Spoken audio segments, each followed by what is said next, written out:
Hey, so I just got done installing my SnirtStopper here. I've had this house about a year. Kept seeing all this stuff getting in from the garage door. The seal was pretty beat up. Living here in Wyoming, the winds can get pretty rough.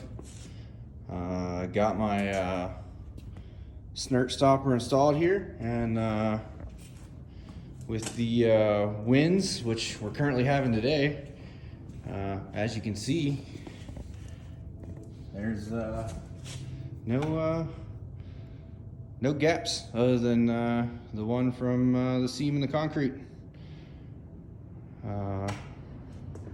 Really easy install, and looks like it's gonna do what I need it to do.